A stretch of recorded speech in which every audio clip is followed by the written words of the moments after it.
Hello friends अगर आप English में फ्लुएंट होना चाहते हैं तो मेरी पर्सनल एडवाइस ये है कि सबसे पहले आप सेंटेंस कंस्ट्रक्शन पे ध्यान दें। आपका सेंटेंस कंस्ट्रक्शन स्ट्रांग होना चाहिए, यानी ट्रांसलेशन पे आपकी अच्छी पकड़ होनी चाहिए, यानी हर हिंदी के सेंटेंस की इंग्लिश बनाने आपको आनी चाहिए। वोकैबुलरी आपकी रिच होनी चाहिए, वोकैबुलरी का प्रॉपर यूज आना चाहिए और कॉन्सेप्ट सारे क्लियर होने चाहिए। अगर कॉन्सेप्ट क्लियर नहीं है तो हम अप टू द मार्क किसी भी सेंटेंस को इंग्लिश में न बोल सकेंगे न लिख सकेंगे। तो ऐसे एक छोटा सा कॉन्सेप्ट आपके सामने ला रहा हूं। आप देख रहे हैं स्क्रीन पे लिखा है पा प्लस रहा। फ्रेंड्स, जब हम हिंदी बोलते हैं तो एक सेंटेंस ऐसा आता है जिसमें पा के बाद रहा शब्द आता है, राइट।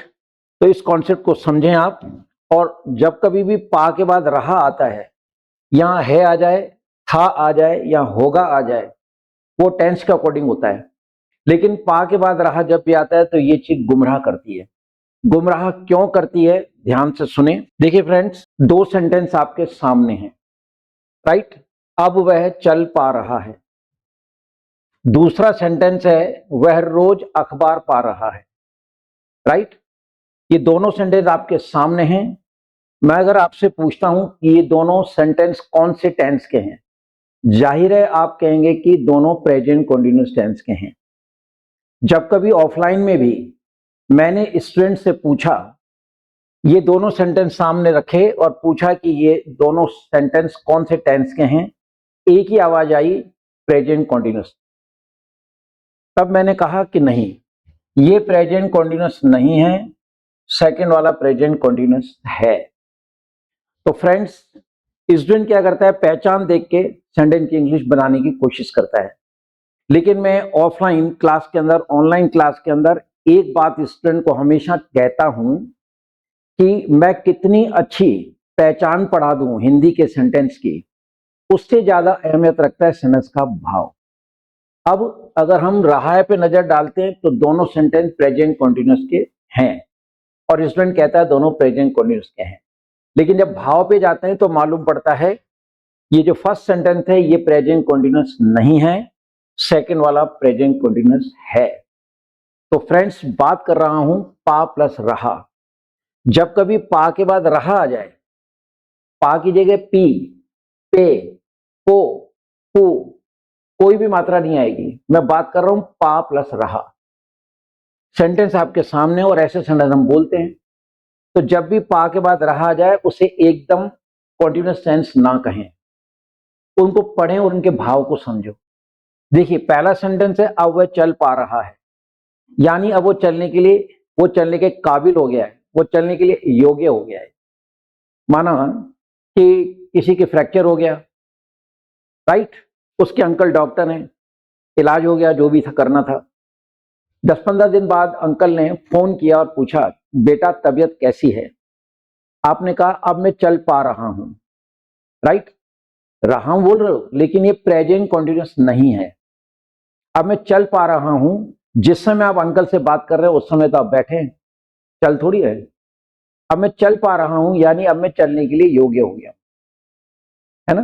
आंख का ऑपरेशन कराया, डॉक्टर ने पूछा कैसा दिख रहा है, कि नहीं अब मैं दूर से भी हर चीज पढ़ पा रहा हूं, यानी मैं पढ़ने के लिए योग्य हो गया हूं, है ना।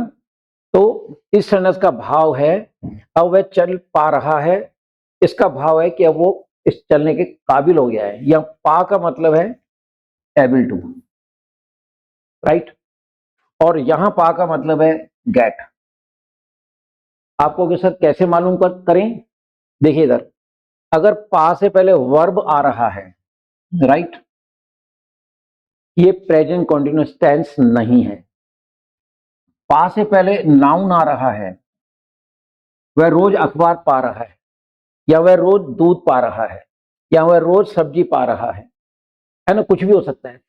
तो आपको आज के बाद कभी भी पा के बाद रहा सुनाई दे, एकदम कॉन्टिन्यूअस टेंस नहीं कहेंगे। आपको देखना है कि पा के पहले वर्ब है या पा के पहले नाउन है। पा के पहले अगर वर्ब है, ये कॉन्टिन्यूअस नहीं है। मेरा जो ट्रांसलेशन वाला कोर्स है उसमें मैंने एक टॉपिक का नाम रखा हुआ है सेंटेंस विदाउट टेंस। मैं समझाने के लिए अपनी आइडियोलॉजी यूज करता हूं और अपने हिसाब से टॉपिक का नाम रख लेता हूं, ठीक है। तो ये जाएगा विदाउट टेंस के अंदर और ये है आपका कॉन्टिन्यूअस। इस कॉन्सेप्ट को, इसका स्ट्रक्चर समझें। देखिए, पा प्लस रहा गुमराह क्यों कर रहा है? क्योंकि आपने रहा देख के कॉन्टिन्यूस कह दिया। आपको क्या देखना है? भाव। देखिए, पा के पहले वर्ब आ रहा है, यहां पा के पहले नाउन आ रहा है। अब इसकी इंग्लिश बनाएंगे, now he is able to walk. Continuous नहीं है, जबकि रहा है दिखाई दे रहा है। अब वह रोज अखबार पा रहा है, he is getting newspaper daily. ये प्रेजेंट कॉन्टिन्यूस टेंस है। तो स्ट्रक्चर क्या है, ध्यान दें। देखिए, पा से, पा के बाद जब भी रहा आ जाए, आप इस पे ध्यान दीजिए। आप हिंदी बोल रहे हैं, पा के बाद रहा शब्द आ जाए, एकदम आप अलर्ट हो जाइए। क्या? ये एकदम कॉन्टिन्यूस नहीं कहना है। पढ़िए और भाव को सुनिए, उसके सेंस को समझे। अब वह चल पा रहा है, देखो पा के पहले अगर वर्ब आता है, ये लिखा है वर्ब, तो यहां पा की हिंदी है एबल टू, कॉन्टिन्यूस नहीं है ना। पा से पहले पत्र, ये नाउन है, लिखा है। तो पा से पहले अगर नाउन आ रहा है, किसी चीज का नाम आ रहा है, ये प्रेजेंट कॉन्टिन्यूस टेंस है। यहां पा का मतलब है गेट, और जब गेट को कॉन्टिन्यूस में लेके जाओगे, जाहिर है ये गेटिंग हो जाएगा। एग्जाम्पल आपके सामने है। तो फ्रेंड्स, मैं बात कर रहा था पा प्लस रहा की। तो हिंदी में पा के बाद रहा आ जाए, एकदम कॉन्टिन्यूस टेंस ना कहें, रुकें, दोनों शब्द के भाव देखें, और भाव देखें, उस भाव से, भाव का पता कैसे पता पड़ेगा? पा से पहले वर्ब है या नाउन है। वर्ब है तो पा की इंग्लिश एबल टू, और अगर नाउन है, कॉन्टिन्यूस है, कॉन्टिन्यूस के क्षण जैसे बनते ऐसे बनेंगे। तो फ्रेंड्स, बहुत छोटा सा कॉन्सेप्ट है, लेकिन इंपॉर्टेंट है। क्यों? क्योंकि 41 साल में जब कभी मैंने स्टूडेंट से पूछा ये दो सेंटेंस कौन से टेंस के, एक ही आवाज आती कॉन्टिन्यूस, जबकि आपने अभी सीखा कि दोनों कॉन्टिन्यूस नहीं है। तो फ्रेंड्स, अब आपके दिमाग में ये सेट हो जाना चाहिए कि अगर इंग्लिश से छुटकारा पाना है, if you wish to get out of English, what you have to do, आपको क्या करना है? First of all, you have to get very good perfection on translation. Sentence construction आपका स्ट्रॉन्ग होना चाहिए, वोकैबुलरी अच्छी करिए, एंड वोकैबुलरी का प्रॉपर यूज समझें, और जितने भी कॉन्सेप्ट हैं उनको माइंड में रखें।